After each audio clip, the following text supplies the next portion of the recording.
Hello friends, हम conventions की बात करेंगे। पहले मैं आपको थोड़ा थोड़ा इसमें डिटेल्स बोलूंगा, फिर एक रिवीजन हम इन चीज़ों का करेंगे। तो पहले सबसे जो है रामसर कन्वेंशन है। तो रामसर कन्वेंशन जो है ये साइन किया गया था 1971 में। रामसर जो है ये सिटी है कहाँ पे, ईरान में। So Iranian city of Ramsar and it is one of the oldest intergovernmental accord है, जिसका मकसद है प्रिजर्व करना वेटलैंड्स को थ्रू आउट द वर्ल्ड। इसे कहते हैं कन्वेंशन ऑन वेटलैंड्स भी, और इसे वाटर फाउल कन्वेंशन भी कहा जाता है। ये मैं नोट्स आपको भेज दूंगा, इनमें डिटेल्स दी हुई है। So wetland is declared as Ramsar sites. इनके लिए स्ट्रिक्ट रेगुलेशंस लगते हैं। जब भी कोई जो साइट है, वेटलैंड है, ये डिक्लेयर किया जाता है under Ramsar sites, under Ramsar convention, तो उसके बाद इसका बहुत अच्छे से ध्यान रखना पड़ता है। उस गवर्नमेंट को प्लान किया जाता है कि इस साइट को प्रोटेक्ट कैसे करें, इस साइट को कैसे कंजर्व किया जाए।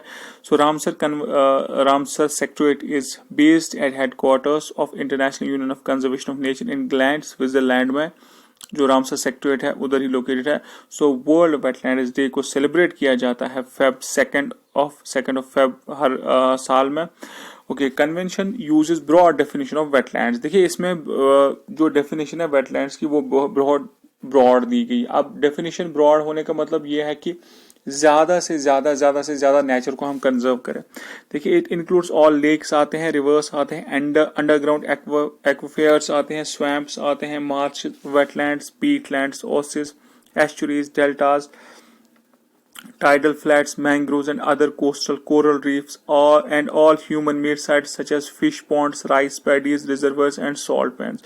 तो आपको अगर कोई पूछे कि ये कन्वेंशन में जो आर्टिफिशियल जो लेक्स हैं क्या वो रामसर कन्वेंशन में आते हैं, तो आपका जवाब होना चाहिए इस पॉइंट को पढ़ के कि जैसे यहाँ पे लिखा भी है, it includes all lakes and all human made sites भी। सो ह्यूमन मेड साइट्स भी इसमें आ जाते हैं। So at the time of joining, जब भी कोई कंट्री ज्वाइन करना चाहे रामसर कन्वेंशन को, so each contracting party undertake करती है, इसको डेजिग्नेट करता है एटलीस्ट वन साइट। जैसे इंडिया, अगर जिसने इंडिया ने किया था कन्वेंशन को ज्वाइन, या मान लीजिए कोई एक्स कंट्री है, जब वो रामसर कन्वेंशन को, रामसर को ज्वाइन करना चाहे, तो उस टाइम पे ही क्या होता है, उसे एक साइट को, एटलीस्ट एक साइट को डेजिग्नेट किया जाता है कि मेरी कंट्री में ये वाली साइट है, मैं इसे डेजिग्नेट करता हूँ रामसर साइट, और मैं इसके लिए कुछ प्रोग्राम्स, पॉलिसीज बनाऊंगा इसे कंजर्व करने के लिए। The inclusion of Ramsar site in the list embodies the governments commitment होता है, और काफी सारे स्टेप्स लिए जाते हैं। रामसर साइट से मिलता जुलता है मॉन्ट्रेक्स रिकॉर्ड। तो मॉन्ट्रेक्स रिकॉर्ड क्या होता है? Montreux record under Ramsar convention is register है ये किनका, वेटलैंड साइट्स का, on the list of wetlands of international importance, जहां पे क्या हो रहा है, where changes in ecological character have occurred or are likely to occur as a result of technological development, pollution या human interference। तो क्या है मॉन्ट्रेक्स रिकॉर्ड? ये रिकॉर्ड है, एक काइंड ऑफ रजिस्टर है, एक काइंड ऑफ डेटाबेस है, जहां पे वेटलैंड्स का एक डेटा, एक डिटेल रखा जाता है, जहां पे कौन सी वेटलैंड्स का, जहां पे कुछ ना कुछ प्रॉब्लम होना शुरू हुआ होता है डेवलपमेंट के लिहाज से, पोल्यूशन के लिहाज से, या ह्यूमन इंटरफेरेंस के लिहाज से। It's maintained as a part of Ramsar list. तो रामसर लिस्ट के जैसा ही ये होता है, उसी के, it's maintained as a part of Ramsar list. तो रामसर लिस्ट जब मेंटेन किया जाता है तो उसके साथ साथ ही इन चीजों का भी ध्यान रखा जाता है। इंडिया में currently 2 wetlands of India are in Montreux record. कौन सा है? Keoladeo national park Rajasthan and Loktak lake Manipur. तो ध्यान रखेगा। तो चिल्का लेक था, but it has been removed later on. ठीक है जी। उसके बाद स्टॉकहोम 1972। देखिए यूनाइटेड नेशंस कॉन्फ्रेंस हुई थी, ये सबसे अर्लीस्ट कॉन्फ्रेंस हुई थी दुनिया में, जब ये एहसास हुआ था लोगों को, दुनिया को, कि एनवायरनमेंट हमारा खराब हो रहा है। It was first declaration of international protection of the environment held in Stockholm, Sweden में हुई थी conference. The meeting agreed upon declaration contain बहुत सारे लंबे प्रिंसिपल्स, 26 प्रिंसिपल्स, एंड ये हमने डिस्कस किया इसके कुछ पार्ट्स इसके पहले वाले वीडियो में। So from India, Indian prime minister Indira Gandhi ji उन्होंने अटेंड किया था कॉन्फ्रेंस। का असल में मकसद क्या था? रिसर्च करना, एक इंटरेस्ट डेवलप करना, बहुत सारी चीजें जैसे ग्लोबल वार्मिंग, जैसे ग्रीन हाउस गैसेस, इनके बारे में एक मॉडर्न सा फाउंडेशन ले करना, सो दैट कि कुछ इस पे काम हो जाए, क्योंकि तब तक कोई ऐसा कॉन्फ्रेंस नहीं था। तो इसने असल में बेसिक में जो अगर सिमाइनल बेसिक फंडामेंटली जो एनवायरनमेंट पे जो काम हुआ था वो इस कॉन्फ्रेंस, ये जो स्टॉकहोल्म में हुआ था, इस कॉन्फ्रेंस की वजह से ही हुआ था। Okay, the United Nations Environmental Program has been established by United Nations General Assembly in pursuance of Stockholm Conference। तो UNEP जो है वो एग्जिस्टेंस में आया ओनली बिकॉज पहले जो है स्टॉकहोम में कॉन्फ्रेंस हुआ था। उसके बाद convention of migratory species of wild animals, देखिए इसे बॉर्न कन्वेंशन भी कहा जाता है। It's only convention that deals with taking और harvesting of species from wild, मतलब ये सिर्फ एक ओनली कन्वेंशन है दुनिया में जो इस चीज के साथ डील करती है कि आपने कहीं जंगल से किसी जानवर को उठा के लाया और उसको पकड़ के रखा या उसे हार्वेस्ट किया, अपने कैप्टिविटी में रखा। It currently protects 173 migratory species from across the globe. और एनफोर्समेंट ये कब हुआ था? Convention came into force in November 1983। Secretariat that admits the convention was established in 1984। तो पहले कन्वेंशन फोर्स में है, उसके बाद सेक्रेटरीट जो है वो बना एस्टेब्लिश हुआ। सो आपको याद रखना है Maldives is the latest country जिसने इस कन्वेंशन को ज्वाइन किया, convention of migratory species of wild animals, इसे बॉर्न कन्वेंशन भी कहा जाता है। इंडिया और convention of migratory species of wild, India का क्या रोल है? India has been party earliest जब से स्टार्ट हुआ since 1983। India has signed a non legally binding memorandum of understanding और फॉर किसके लिए? Conservation and management of Siberian cranes, क्योंकि साइबेरिया से क्रेन्स आ रहे हैं, marine turtles, dugongs and raptors. तो ये आपको याद रखना है कि इंडिया ने non legally binding memorandum sign किया है किस किस स्पेसिफिकली अगर नाम है तो साइबेरियन क्रेन्स के लिहाज से, मेरीन टर्टल्स के लिहाज से और डुगोंग्स के लिहाज से एंड रैप्टर्स के लिहाज से। With 2.4% of world's land share, India contributes to around 8% of the known global biodiversity। आपको याद रखना है। ओके, सो हम थोड़ा सा आगे चलते हैं। Convention related to ozone depletion, देखिए आपका जो एग्जाम है क्वेश्चन सिंपल से ऐसे आएगा कि बॉर्न कन्वेंशन किस चीज के साथ डील करता है, या थोड़ा सा इधर उधर ऑप्शंस में थोड़ा सा आपको परेशान करेगा या 4 ऑप्शंस देगा। जैसे यूपीएससी में अगर वो क्वेश्चन पूछता तो वो 4 जैसे वो मैच द फॉलोइंग वाला वैसे ही क्वेश्चन दे देता है। उसके बाद convention related to ozone layer depletion. Ozone layer depletion के बारे में हमें पता है, हमने डिस्कस भी किया, हमने बहुत बार इसमें बात भी की। सो 1985 वियना कन्वेंशन आई थी for protection of ozone layer. ये इंटरनेशनल एग्रीमेंट था जिसमें यूनाइटेड नेशंस मेंबर्स ने रिकॉग्नाइज किया था कि नहीं, हमें जी जो स्ट्रेटोस्फीयर में हमारा ओजोन लेयर है उसे प्रोटेक्ट करना है। 1987 मॉन्ट्रियल प्रोटोकॉल ऑन सबस्टेंसेस जो डिप्लीट करते हैं ओजोन लेयर को, and it is succeeding amendments were subsequently negotiated to control consumption and production of anthropogenic ozone substances and some hydrofluorocarbons. तो आपको ये समझ आ गया होगा कि किस चीज के साथ इसने डील किया, नेगोशिएट किया, कंट्रोल किया कंजप्शन और production of ozone depleting substances और कुछ हाइड्रोफ्लोरोकार्बन्स का। ओजोन डिप्लेशन आपको पता ही है कैसे होता है। तो Montreal's protocol control of ozone depleting substances, stimulated development and replacement of, जैसे हमने बोला हाइड्रोफ्लोरोकार्बन्स का, जैसे R1 और R138 और बाकी चीजें जो रिप्लेसमेंट हमने तभी ढूंढना शुरू किए जब हमने असल में पहले अंडरस्टैंड किया। जब कन्वेंशन बना, वियना कन्वेंशन आया तो हमें पता चला, हमने ज्यादा से ज्यादा हमारे पास इंफॉर्मेशन रिसर्च आया कि नहीं हमारा ओजोन डिप्लीट होता है। तो उसके बाद हमने इन चीजों पे, ग्रीन हाउस गैसेस बाकी चीजों पे थोड़ा सा ध्यान तब देना शुरू किया जब हम असल में हमें थोड़ी सी सेंसिटिविटी इस वजह से आ गई क्योंकि एक कन्वेंशन हुआ था। ओके, जो ओजोन डिप्लीटिंग सबस्टेंसेस हैं वो इंक्लूड करते हैं क्लोरोफ्लोरोकार्बन्स, ब्रोमीन जिनमें हैलोन होता है, ये हमने डिस्कस किया हुआ है ऑलरेडी। एंड उसके बाद आता है Kigali agreement. So in 2016 more than 170 countries agreed to amend Montreal Protocol को amend करना है on substances that deplete the ozone in Kigali। ये रवांडा एक कंट्री है, मैप पे देख लीजिएगा, वहां पे हुआ ये। ओके, किगाली अमेंडमेंट जो है ये अमेंडमेंट था। ओके, अमेंडमेंट था किसके लिहाज किस में अमेंडमेंट था, मॉन्ट्रियल जो प्रोटोकॉल था उसको थोड़ा सा और स्ट्रेंथन करना था, तो उसके लिहाज से ये तो उसका एक अमेंडमेंट था। Kigali amendment aims to phase down hydrofluorocarbons by cutting their production और कंजप्शन, उनका प्रोडक्शन और कंजप्शन दोनों को कम करना है। जब उनको कम करेंगे तो फाइनली वही रिफ्लेक्ट होगा, हमारा ओजोन लेयर जो है वो बचेगा। ओके और ये जो amendment, this amendment entered into force on 1 January 2019 और गोल क्या था, टू अचीव और 80% reduction in hydrofluorocarbon consumption by 2047। तो ये याद रखिएगा कि गोल जो था 80% तक रिड्यूस करना अप टू 2047। ओके तो उसके बाद हम आते हैं, यहाँ पे काफी सारी डिटेल्स हैं।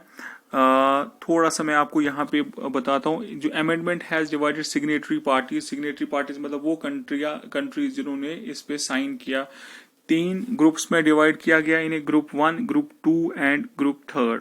जो ग्रुप 1 है वो रिच कंट्रीज हैं एंड उसमें यूएसए, यूके एंड ईयू आते हैं, countries who will start to phase down एचएफसीज by 2019 and reduce it to 15% of 2000 levels. Reduce it, वो 15% रिड्यूस करेंगे ऑफ, जो मतलब वो 2012 में जितना प्रोड्यूस करते थे उतना वो काउंट करेंगे, देखेंगे कितना है उसका, फिर 15% वो रिड्यूस करेंगे अप टू 2036 तक उन्हें रिड्यूस करना है। उसके बाद ग्रुप बी में जो कंट्रीज हैं उनका रिडक्शन का टारगेट अगेन बाय उनको देखना है स्टार्ट डाउन जो करना है, स्टार्ट फेज डाउन बाय 2024। तो ऐसे ही थोड़ा सा डिटेल है, नॉट वेरी इंपॉर्टेंट। उसके बाद world commission on environment and development, देखिए यहाँ पे बस ये आपको याद रखना किगाली कहाँ पे है, कितनी कंट्रीज थी, कब हुआ, तो क्या मकसद था, किस चीज में अमेंडमेंट लाई, इन चीजों को याद रखना है। अब मैंने नोट्स के लिए आपको आपके पास से आ जाएगा तो आप इसको थोड़ा सा और पढ़ सकते हैं। World commission on environment and development, so ये स्टार्ट कहाँ से हुआ था, united nations general assembly resolution in 1983 and based on 4 year study हुआ था। वो जो थीम था स्टडी का, उसका था मकसद, उसका अच्छा नाम था आवर कॉमन फ्यूचर, जिसे बर्न्ट लैंड रिपोर्ट भी कहा जाता है, इन 1987। और it was because of this जो ब्रंट लैंड का जो रिपोर्ट था, इसी ने फर्स्ट टाइम सस्टेनेबल डेवलपमेंट की बात की, इसने फर्स्ट टाइम सस्टेनेबल डेवलपमेंट को सस्टेनेबल डेवलपमेंट की डेफिनेशन दी, इसने बोला कि सस्टेनेबल डेवलपमेंट का मतलब क्या है। सो इस कमीशन को world commission on environment and development को ही कहते हैं। This commission is also called as Brundtland commission. तो ये क्वेश्चन आ सकता है कि ये कौन सा कमीशन है, इसका मकसद क्या है, कौन से कमीशन ने फर्स्ट टाइम सस्टेनेबल डेवलपमेंट की बात की थी। उसके बाद बेसल कन्वेंशन है, कन्वेंशन किस बारे में, control of transboundary movement of hazardous wastage and their disposal. देखिए ये ओपन हुआ था for signatures in 1989, it entered into force in 1992। देखिए कितना टाइम लग जाता है बीच में। हैटी एक कंट्री है and United States have sign the convention but not ratified it, इसे साइन तो किया है लेकिन रेटिफाई नहीं किया है।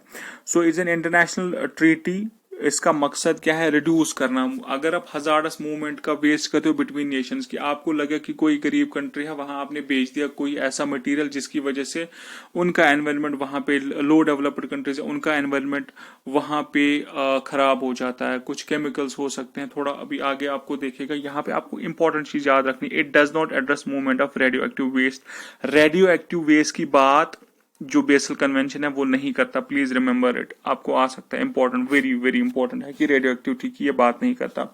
The convention is also intended to minimize the amount of toxicity of wastage generated, to ensure that environmental sound management and to assist LDCs, उनको assist करना, जो लो डेवलप्ड कंट्रीज है, जो गरीब देश है, उनको किस में हेल्प करना, उनका जो वेस्ट मैनेजमेंट है उसमें वो कैसे वेस्ट आराम से, कैसे वो वेस्ट को तरीके से मैनेज कर पाए, सो दैट उनका एनवायरमेंट जो ज्यादा डिग्रेड ना हो जाए।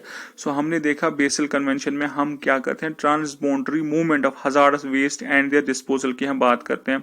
सो ये जो है ये कन्वेंशन ये बिल्कुल बात नहीं करता रेडियो एक्टिव वेस्ट की, ये बस ये जो हजार्डस वेस्ट्स होते हैं बिटवीन नेशंस उसको कंट्रोल करता है, उसको रेगुलेट करता है। स्पेशली ये प्रिवेंट करता है कि आपने किसी गरीब देश में कोई भी ऐसा मटेरियल ले लिया जिससे उनका हेल्थ खराब हो जाए। हम आगे देखेंगे क्या क्या उसमें आता है।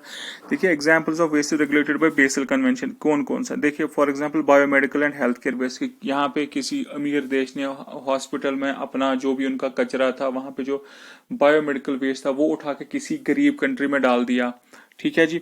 उसके बाद यूज्ड ऑयल्स, ऑयल्स आपने यूज किए हैं, used lead acid batteries, persistent organic pollutants, chemicals वेमिकल्स, ये पीसीबीज, पॉलीक्लोरिनेटेड बाइफिनाइल्स, ये चीजें, thousands of chemicals waste generated by chemicals and other consumers. So मकसद यही है कि किसी गरीब देश को टारगेट ना बनाया जाए। आप समझ लीजिए कोई अमीर देश है, उसके पास बहुत पैसे हैं, वो अपनी तरक्की कर रहे हैं, अपना आराम कर रहे हैं, उसके बाद जो उनका जो मटेरियल है उससे उनको लगता है कि ये मटेरियल या ये जो वेस्ट मटेरियल ये हमारे एनवायरनमेंट को खराब कर देगा, तो वो क्या करेंगे, वो ये उठा के ले जाएंगे, क्योंकि उनके पास पैसा है, उनके पास पैसे की कमी नहीं है, वो इस चीज को डंप करेंगे किसी गरीब देश में। लेकिन आपको याद रखना है बेसल कन्वेंशन बिल्कुल बात नहीं करता है रेडियो एक्टिव वेस्ट की, बिल्कुल बिल्कुल बिल्कुल बात नहीं करता। और ये भी है कि ये एज पर बेसल कन्वेंशन जो लो डेवलप्ड कंट्रीज हैं उनकी हेल्प करना है। किस मामले में हेल्प करना है कि वो अपना जो वेस्ट है वो कैसे उसको अच्छे से मैनेज कर पाए, साउंड मैनेजमेंट प्रैक्टिसेस उनको बतानी है। ठीक है जी। ओके, इंडिया की बात करते हैं इन कॉन्टेक्स्ट ऑफ बेसल। तो recently the 14 meeting of conference of parties जो हुई थी to Basel was held. The theme इस मीटिंग का था क्लीन 2019 का, तो clean planet, healthy people, sound management of chemicals and waste, ये था थीम। थीम मतलब नाम। ओके, उसके बाद हम आते हैं ओके हाँ, very important thing, under Basel convention another major achievement of COP14 means conference of parties की जब ये मिलते हैं अंडर यूनाइटेड नेशंस क्लाइमेट की जो कॉन्फ्रेंस होती है वहां पे जो मिलते हैं लोग, तो उसी को हम बोलते हैं कॉन्फ्रेंस ऑफ पार्टीज। इससे पहले वाला वीडियो था उसमें मैंने बोला है डिटेल में कि कॉप क्या होता है। ओके, इसमें एक चीज होता है जिसे हम कहते हैं prior informed consent. Prior informed consent procedure and improve, उसका मतलब क्या होता है, देखिए अगर कोई कंट्री है मैं वहां पे कुछ एक्सपोर्ट करना चाहता हूं तो मुझे पहले ही उनको बोलना है कि जो ये मटेरियल है इसमें क्या है, इससे ये चीज हो सकती है, इससे कुछ प्रॉब्लम हो सकती है, इससे आपका हेल्थ इफेक्ट हो सकता है, इससे आपका एनवायरमेंट इफेक्ट हो सकता है।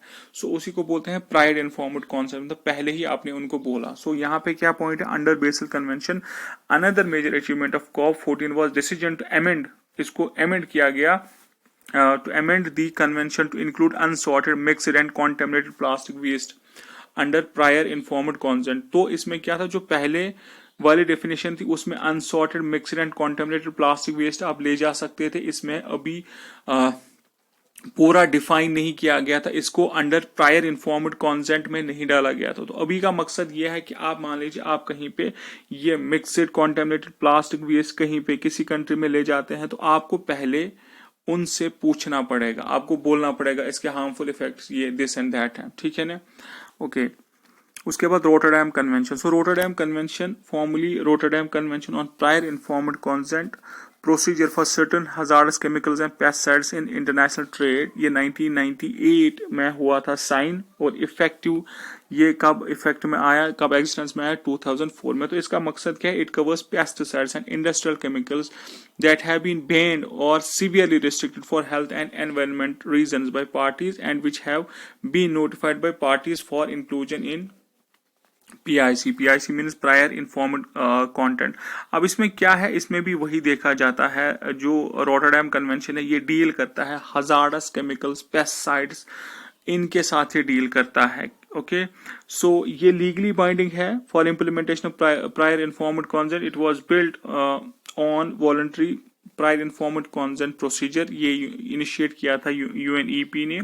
अभी इसमें यहाँ पे करंट अफेयर्स का क्या है, यहाँ पे भी हम देखते हैं रोटरडैम कन्वेंशन में भी हम क्या देखते हैं, पहले हम आते हैं इसका जो करंट अफेयर्स का इंपॉर्टेंट टॉपिक है, ये आपको क्वेश्चन में पूछा जा सकता है। सो रोटरडैम कन्वेंशन क्या है, मल्टीलेटरल ये ट्रीटी है, जो आप समझ लीजिए इसका मकसद क्या है, ये एक रिस्पॉन्सिबिलिटी क्रिएट करता है कि अगर आप इंपोर्ट या एक्सपोर्ट करते हैं कुछ हजार्डस केमिकल्स का, उनका कैसे इफेक्ट कम हो। प्रायर इन्फॉर्म्ड कंसेंट कि आपने कोई केमिकल फॉर एग्जांपल एंडोसल्फान या कोई और बहुत ही हार्मफुल पेस्टिसाइड है, वो आपने वो कहीं एक्सपोर्ट कर दिया किसी गरीब कंट्री, उनको पता ही नहीं कि इसका इफेक्ट क्या, आप उनको बोलते हो कि इसको आप यूज कीजिए। नहीं, आपको प्रायर इन्फॉर्म्ड कंसेंट उनको पहले इन्फॉर्मेशन देना पड़ेगा, उनसे आपको पूरा डिटेल, जब आप उनको बोलेंगे उसके बाद जब वो यस बोलेंगे तब जाके आप डिसीजन ले सकते हैं कि whether we should go with it और नॉट। ओके, सो खासकर आप यहाँ पे याद रखेंगे it deals with pesticides and industrial chemicals that have been banned, और जो जिनका बहुत ही सीवियर हेल्थ इम्पैक्ट है। ठीक है जी, ओके। तो इसमें क्या है, इंफॉर्मेशन आपको देनी पड़ती है, तो यहाँ पे आप रखेंगे याद। अच्छा, paraquat, तो paraquat क्या है, it's a toxic chemical that is widely used as herbicide, मतलब हर्ब्स को किल करने के लिए, primary for weed and grass control. ये बैन किया गया है तकरीबन 32 कंट्रीज में, where herbicide producing company Syngenta is based. Syngenta एक हर्बिसाइड प्रोड्यूसिंग कंपनी है, यहाँ पे भी इसके काफी सारे प्रोडक्ट्स आते हैं, जैसे बागों का दवा एंड जो पेस्टिसाइड्स होते हैं वो भी काफी आपको मिलेगा सिंजेटा कंपनी का, सिंजेंटा कंपनी का। ओके, सो जो paraquat है, it also figures on list of 99 pesticides and herbicide. The supreme court जिन्होंने मतलब ऑन गोइंग केसेस हैं इसका कि इसको जी बैन कर लो। सो आप ये समझ सकते हैं कि ये बहुत ज्यादा खतरनाक है। सो फार इंडिया में क्या है, ओनली केरला ने इसको बैन किया है। paraquat जो है इसको सिर्फ इंडिया में केरला ने बैन किया, आपको याद रखना है। ओके, तो paraquat dichloride is being used for 25 crops in India, where it is approved to be used on only 9 crops by Central Insecticide Board and Registration Committee। देखिए 9 crops पे हमारा जो रेगुलेटरी अथॉरिटी है वो कहती है 9 क्रॉप्स पे, लेकिन हम इसको पहुंचा देते हैं अप टू, हमने पहुंचा दिया इसको 25 क्रॉप्स पे। तो अब ये लीथल क्यों है, ये ज्यादा खतरनाक क्यों है? देखिए, there is no antidote to this herbicide. Antidote का मतलब कि अगर किसी ने खाया या किसी की बॉडी में चला गया तो उसके बाद कोई ट्रीटमेंट नहीं है इसका। कोई भी पेस्टिसाइड जैसे खाते हैं तो कुछ ना कुछ एंटीडोट होता है। सो ये लिवर डैमेज करता है, किडनीज को डैमेज करता है। सो इसको paraquat आप याद रखेंगे, there is very important need कि इसको बैन किया जाए। लेकिन अनफॉर्चुनेटली हमारी कंट्री में सिर्फ केरला एक ऐसा स्टेट है, क्योंकि वो पढ़े लिखे लोग हैं, तो उन्होंने इसको paraquat को जो है बैन किया हुआ है। सो आप याद रखेंगे जो रोटरडैम कन्वेंशन है, ये सर्टन हजार्डस केमिकल्स और पेस्टिसाइड्स के साथ डील करता है, जो इंटरनेशनल ट्रेड में ये डील करता है कि आप इंटरनेशनली इन चीजों का ट्रेड ना करें जो जिनका हेल्थ इशू बड़े खतरनाक जिनकी वजह से हो सकते हैं। सो इंटरनेशनली अगर आप कहीं पे करना भी चाहें, आपको प्रायर इन्फॉर्म्ड कॉन्सेंट लेना पड़ता है। आपको उस पार्टी को बोलना पड़ेगा जिसको आप दे देते हैं कि इससे ये इफेक्ट्स होते हैं, तो उसके बाद उसकी फिर चॉइस है कि वो ले या ना ले। तो paraquat आप याद रखेंगे। ओके, उसके बाद Stockholm convention on POP. So POP क्या होता है, पर्सिस्टेंट ऑर्गेनिक पोल्यूटेंट्स। सो ये जो Stockholm convention on persistent organic pollutants, ये इंटरनेशनल एनवायरमेंटल ट्रीटी है जो साइन हुई थी 2001 में, और इफेक्टिव ये मतलब एग्जिस्टेंस में आई, फोर्स में आई 2004 में। एम क्या है, एलिमिनेट और रिस्ट्रिक्ट करना production and use of persistent organic pollutants. So persistent organic pollutants मैंने आपको पहले भी बोला था, स्टॉकहोम कन्वेंशन का क्या है मकसद कि एक तो रिस्ट्रिक्ट करो या एलिमिनेट करो प्रोडक्शन पर्सिस्टेंट ऑर्गेनिक पोल्यूटेंट्स का। पर्सिस्टेंट ऑर्गेनिक पोल्यूटेंट्स क्या होता है, ये वो पोल्यूटेंट्स, वो केमिकल्स होते हैं जो ब्रेक नहीं होते, जो एज सच रहते हैं। जैसे हमने देखा था बायो मैग्निफिकेशन, बायो एक्यूमुलेशन में भी उस टाइम पे हमने थोड़ा सा इसकी बात की थी। ओके, जो अभी पीओपीज क्या होते हैं, they are organic chemical substances which possess set of physical and chemical properties that when they are released into atmosphere they remain intact, जो मैं कह रहा था, वाइडली डिस्ट्रीब्यूट हो जाते हैं, एक्यूमुलेट इन फैटी टिश्यूज, जो वही मैं अभी बोल रहा था, तो हायर कॉन्सेंट्रेशन हो जाता है, और ये फिर बायो एक्यूमुलेशन में जैसे ये ग्रेजुअली एक्यूमुलेट हो जाता है। आई होप आपको याद हो बायो एक्यूमुलेशन जो हमने डिस्कस किया था। ओके, हाँ, यहाँ पे ग्लोबल एनवायरमेंटल फैसिलिटी जो इसको डेजिग्नेट किया है, इंटरिम फाइनेंशियल मैकेनिज्म, ये डील करता है फिनेंशियल जो एस्पेक्ट है वो देखता है ये स्टॉकहोम कन्वेंशन का। United Nations conference on environmental and development, ये हमने देखा इससे पहले वाले वीडियो में, हमने इस पे बात की थी। मैं आपको थोड़ा सा यहाँ पे नीचे लेना चाहूँगा। ओके, अच्छा, क्योटो प्रोटोकॉल, ये कहाँ पे, क्योटो प्रोटोकॉल अडॉप्ट हुआ था जापान में 1997 में, इंडिया ने रेटिफाई किया 2002 में। सो क्योटो प्रोटोकॉल जो है it came into existence in 2005। इतनी पार्टीज हैं। यूएस से आपको याद रहना, इसने कभी भी रेटिफाई नहीं किया है, और कनाडा ने है विड्रॉ किया है। इसका गोल क्या था, to fight global warming by reducing greenhouse, जो ग्रीन हाउस गैसेज है उनकी कॉन्सेंट्रेशन को ये करना, रिड्यूस करना। छोटे छोटे गोल्स दिए थे सारी कंट्रीज को, अच्छा, the protocol is based on principle of common and differentiated responsibilities, वो मैंने आपको बोल दिया, इससे पहले वाले वीडियो में बोल दिया मैंने। कॉमन बट डिफरेंशिएटेड रिस्पॉन्सिबिलिटीज क्या होती हैं? कॉमन बट डिफरेंशिएटेड रिस्पॉन्सिबिलिटीज का मतलब आप ऐसा समझ लीजिए कि कोई कंट्री है, वो चाहे डेवलप्ड है या डेवलपिंग है, उसे ग्रीन हाउस गैसेस को कम करना है, उसका मतलब है कॉमन। बट डिफरेंशिएटेड रिस्पॉन्सिबिलिटी का मतलब कि जो अमीर देश है उसकी ज्यादा रिस्पॉन्सिबिलिटी बनती है, उसी को हम कहते हैं common but differentiated responsibility.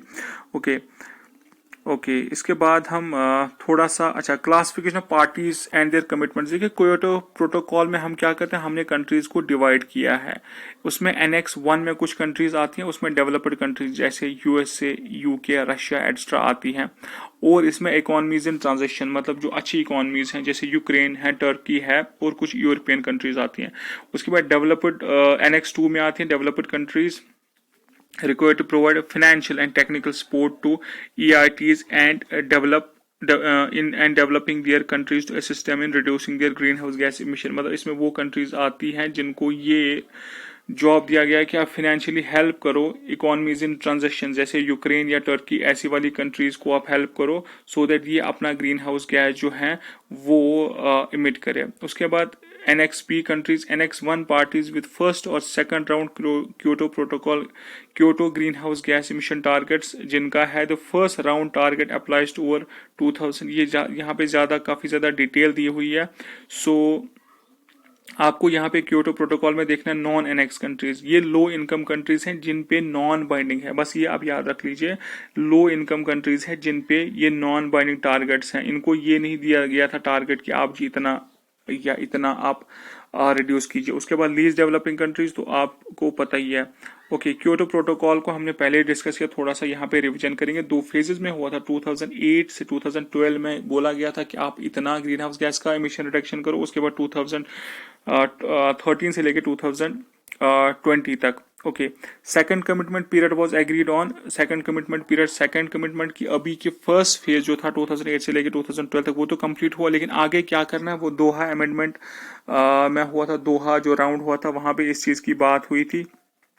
Okay okay, important चीज है क्योटो प्रोटोकॉल इमिशन टारगेट किस किस गैस की बात करते हैं। देखिए, कार्बन डाइऑक्साइड की बात करता है, methane, nitrous oxide, sulphur hexafluoride, groups of hydrofluorocarbons, groups of perfluorocarbons, please इनको याद रखिएगा। उसके बाद फ्लेक्सिबल मार्केट मैकेनिज्म, ये हमने पढ़ा हुआ है। Clean development mechanism, emission trading, ये मैंने पहले वाले वीडियो में सारा डिस्कस किया हुआ है। Carbon trading we have discussed it earlier, हमने किया हुआ है discuss. So emission trading, offset trading, all these things हमने सारी चीजें ये डिस्कस की हुई है। ओके, अभी ये पेरिस एग्रीमेंट क्या है? The conference negotiated the Paris Agreement, a global agreement on reduction of climate change। Paris Agreement deal किसके साथ करता है? क्लाइमेट चेंज के साथ करता है डील। सो ये फोर्स में कब आया? 2016 में आया, after ratification by 55 countries that account for at least 55% of global emission. आप समझ गए होंगे, उसका मतलब होता है कि जो 55 कंट्रीज हैं उनका तकरीबन आप समझ लीजिए 55% जो ग्लोबल इमिशंस हैं उनकी बात हो रही है यहाँ पे। सो सिग्नेटरीज एज ऑफ नाउ यहाँ पे 195 है। मैं आपको थोड़ा सा ओके ये जो जस्ट अ सेकंड, ये जो पेरिस एग्रीमेंट है इसको मैं अलग से कवर करूंगा मिसलेनियस टॉपिक्स में, डोंट वरी। इसमें थोड़ा सा करंट अफेयर है, so I will stop it here. उसके बाद हम आते हैं कन्वेंशन ऑन बायोलॉजिकल डाइवर्सिटी। इससे पहले का जो वीडियो था उसमें मैंने ये डिस्कस किया है कन्वेंशन ऑन बायोलॉजिकल डाइवर्सिटी। जैसे मैंने पहले बोला था, जो रियो समिट था उसमें 3 मेन पिलर्स थे, उसमें एक था कन्वेंशन ऑन बायोलॉजिकल डाइवर्सिटी। उसमें हमने बात की थी काफी सारी चीजों की, कार्टेजिना प्रोटोकॉल की बात की थी, नगोया प्रोटोकॉल, ये सारी चीजें हमने डिस्कस की हुई है। देखिए, सिंपल सा क्वेश्चन आया था यूपीएससी 2016 में, एनेक्स 1 कंट्रीज क्या वो कार्टेजिना प्रोटोकॉल से डील करते हैं? एमिशन रिडक्शन क्या नगोया प्रोटोकॉल से, या क्लीन डेवलपमेंट मैकेनिज्म क्या वो क्योटो प्रोटोकॉल है? सो इसका आंसर है ओनली 3। अगर आपने थोड़ा सा ही पढ़ा हो इस क्वेश्चन से आपको ये समझ आएगा कि ज्यादा हमने बहुत ज्यादा डिटेल में नहीं जाना है, क्योंकि नगोया प्रोटोकॉल आपको खुद ही समझ आता है अगर आपने थोड़ा सा रिवाइज किया है। हम नगोया प्रोटोकॉल में हमने डिस्कस किया था, इससे पहले वाले वीडियो में नगोया प्रोटोकॉल में पूरा डिस्कस किया था, कन्वेंशन एंड ऑल पूरा कि क्या है शेयरिंग ऑफ बेनिफिट्स, एग्जाम्पल देके मैंने आपको समझाया था। तो थोड़ा सा अगर आपने पढ़ो आपको आराम से ये समझ आ जाएगा। उसके बाद the economics of ecosystems and biodiversity, ये इंटरनेशनल इनिशिएटिव है to draw attention to global economic benefits of biodiversity, की हम दुनिया में एक सेंसिटिविटी क्रिएट करें, लोगों को बेदार करें कि जो हमारी बायोडाइवर्सिटी है उसका क्या फायदा है। In 2007 environment ministers from G8+5 countries met, कहाँ पे, जर्मनी में, एंड उन्होंने प्रपोज किया the economics of ecosystems and biodiversity, जो TEEB इंस्टीट्यूशन है उसको प्रपोज किया उन्होंने कि हमें ये इंस्टीट्यूशन बनाना चाहिए। ओके, उसके बाद ग्लोबल टाइगर फोरम, इसको हमने आराम से डिस्कस किया था। ओके, उसके बाद आता है मिनीमाटा कन्वेंशन 2013 में ये साइन हुई थी, और इसका एम होता है, क्या एम होता है ये मैंने पहले भी बोला, ये डील करता है मरकरी कंपाउंड से। जापान में एक सिटी है मिनीमाटा, यहाँ पे जो फिश की पॉइजनिंग से काफ़ी सारे इवेंट्स हो रहे थे, लोगों को काफ़ी सारी प्रॉब्लम्स हो रही थी, कुछ डेथ्स हो रही थी। उसके बाद फिर पता चला कि ये असल में क्या है कि ये असल में जो वहाँ पे पॉइजनिंग, वो जो पानी है वहाँ में पॉइजनिंग हो रही है थ्रू मरकरी। उसकी वजह से वो क्या हो रहा था, वो फिशेज में जाता था, फिशेज की बॉडी में मरकरी, वो फाइनली वो बायो एक्यूमुलेट होता था ह्यूमन बॉडीज में। सो यहाँ पे लिखा भी है the convention is named after Japanese city Minamata, the naming is of symbolic importance as the city went through devastating incident of mercury poisoning. वहीं पे हुआ था। It's expected that over the next few decades the international agreement will enhance the reduction of mercury pollution from the targeted activity. Simple सा question आपको आ सकता है कि मिनीमाटा जो है ट्रीटी, या तो ये साइन कब हुआ था, तो या तो ये क्वेश्चन आता है कि ये किस चीज के साथ डील करता है। Okay okay okay okay okay चलिए, मिनीमाटा मैंने बोला भी था आपको शायद, इट्स ए डिसऑर्डर विच जो कहाँ से होता है, मिथाइल मर्करी पॉइजनिंग की वजह से होता है। तो ये हमने चीजें डिस्कस की हुई है। हम थोड़ा सा United Nations convention on law of seas, इसका मतलब क्या होता है, अनक्लॉज भी कहते हैं इसे। The law of sea treaty formally जिसे कहते हैं United Nations convention on law of seas. मैंने आपको बोला था एक बार कि अगर आप समझ लीजिए कि इंटरनेशनल वाटर्स कहाँ से स्टार्ट होते हैं, मतलब अगर इंडिया है तो इंडिया के सामने जो सी है वो इंडिया का कहाँ तक है, तो उन चीज़ों को ये डिफाइन करता है। The convention defines distance of 12 nautical miles from baseline as territorial, मतलब आपका जो शोर है वहां से 12 नॉटिकल माइल्स आप चले जाइए, वो आपका है टेरिटोरियल सी लिमिट। उसके बाद जो है वो आता है, उसे हम फिर कहते हैं इंटरनेशनल वाटर्स। सो बेसलाइन जो है आपका 12 nautical miles from the baseline, as वो आपका टेरिटोरियल सी लिमिट है, and distance of 200 nautical miles जो है वो आपका एक्सक्लूसिव इकोनॉमिक जोन लिमिट है, मतलब वो आपका है, आप उसको एक्सप्लॉइट कर सकते हैं इकोनॉमिकली, जो वहाँ के रिसोर्सेज हैं वो आपके हैं अप टू 200 नॉटिकल माइल्स। लेकिन उसके बाद वो है इंटरनेशनल वाटर्स, उसमें आपका भी हक है, किसी और का भी हक है। So it provides for technology and wealth transfer from developed to underdeveloped countries requiring parties to implement regulations and laws to control marine pollution. अब सिर्फ इतना ही नहीं करता, ये मैरीन पोल्यूशन के साथ भी डील करता है। ओके, तो इतना ही हम याद रखेंगे। सिग्नेट ये 1982 में इंडिया इसका सिग्नेटरी बना। Okay, global alliance for smart climate agriculture, global alliance for smart agriculture GACS is a voluntary and multi-stakeholder platform on climate smart agriculture। Vision क्या है, फूड सिक्योरिटी को इम्प्रूव करना, न्यूट्रिशन को improve करना, resilience जो है crops में उसको इम्प्रूव करना। तो 2014 में ये बना था। पर्पस क्या है इसका, इम्प्रूव फार्मर्स एग्रीकल्चर प्रोडक्टिविटी को इम्प्रूव करना, फार्मर्स रेजिलियंस बढ़ाना टू एक्सट्रीम वेदर कंडीशंस की। बहुत ज़्यादा अगर वेदर कंडीशंस खराब हो तो आपके पास ऐसे क्रॉप्स हो जो रेजिलियंट हो, ड्रॉट आ गया तो आपके क्रॉप्स रेजिलियंट हो, ग्रीन हाउस गैसेज को उनको रोकना, ये डील करता है global alliance for climate smart agriculture. उसके बाद बमाकाओ कन्वेंशन है। बमाकाओ कन्वेंशन क्या है, ये डील करता है prohibiting the import into Africa of any hazardous waste. वही जो मैंने बोला था, हजार्डस वेस्ट जो है कोई अफ्रीका ले जाता था क्योंकि ये गरीब कंट्री था, तो उस चीज को ये बमाकाओ कन्वेंशन है, उस चीज को ये रोकता है। सो ये असल में पार्ट है किसका, ये बेसल कन्वेंशन है, क्योंकि बेसल कन्वेंशन ही इस चीज को रोकता था जो ऐसे कोई भी किसी और कंट्री में किसी हजार्डस मटेरियल को डंप करते थे। ओके, उसके बाद मैं स्टार्टिंग में आपको ले जाऊंगा, थोड़ा सा हम एक बारी फिर से बात करेंगे। रामसर कन्वेंशन 1971 में, conservation and sustainable utilisation of wetlands में, इसे वाटरफॉल कन्वेंशन भी कहा जाता है। उसके बाद स्टॉकहोम डिक्लेरेशन, क्या मकसद है, international protection of the environment, UNEP was part of it. उसके बाद convention on international trade in endangered species, या साइट्स कहा जाता है, ये रोकता है ट्रेड किस चीज का, जो एंडेंजर्ड स्पीशीज है उनका ट्रेड रोकता है। वॉशिंगटन कन्वेंशन इसका दूसरा नाम है। Convention on migratory species birds, इसे बॉर्न कन्वेंशन भी कहा जाता है, ये कंजर्व करने की कोशिश करता है माइग्रेटरी स्पीशीज और वाइल्ड एनिमल्स को। उसके बाद नैरोबी डिक्लेरेशन जो है, इसका मकसद for achieving sustainable development. Vienna convention deal करता है for protection of the ozone layer. Okay, उसके बाद हम जी बात करते हैं मॉन्ट्रियल प्रोटोकॉल की। मॉन्ट्रियल प्रोटोकॉल का भी मकसद है to control ozone depleting substances. जो वियना कन्वेंशन है it is for protecting ozone layer, लेकिन जो मॉन्ट्रियल प्रोटोकॉल है ये बोलता है कि हम कंट्रोल करेंगे ओजोन डिप्लीटिंग सब्सटेंसेस को। उसके बाद ये यूनिवर्सल ट्रीटी है, ratified by all UN countries, legally binding है। Okay, it's a protocol to Vienna convention for protection of ozone. जो वियना कन्वेंशन है उसे ये और सप्लीमेंट करता है, और ये उसका एक it's a protocol of Vienna convention का ही एक प्रोटोकॉल, आप समझ लीजिए। उसके बाद ब्रंटलैंड रिपोर्ट मैंने आपको बोला था, इस रिपोर्ट ने, ये जो सस्टेनेबल डेवलपमेंट का समिट हुआ था, इसी ने कॉन्सेप्ट दिया था, सस्टेनेबल डेवलपमेंट की डेफिनेशन दी थी। उसके बाद अर्थ समिट, जिसका मकसद था environment conservation and development, 1992 Rio de Janeiro में हुआ था। सीबीडी, यूएनएफसीसी, यूएनसीसीडी, ये इससे पहले वाले वीडियो में डिटेल में हमने डिस्कस की हुई है। एजेंडा 21 का मकसद है sustainable development. Okay, non binding है। उसके बाद यूएनएफसीसी, ये चीजें मैंने सारी डिस्कस की हुई है। उसके बाद convention on biological diversity, again बहुत डिटेल में डिस्कस किया हुआ है इससे पहले। UNC, okay, United Nations convention on, ये जो यूनाइटेड नेशंस का कन्वेंशन है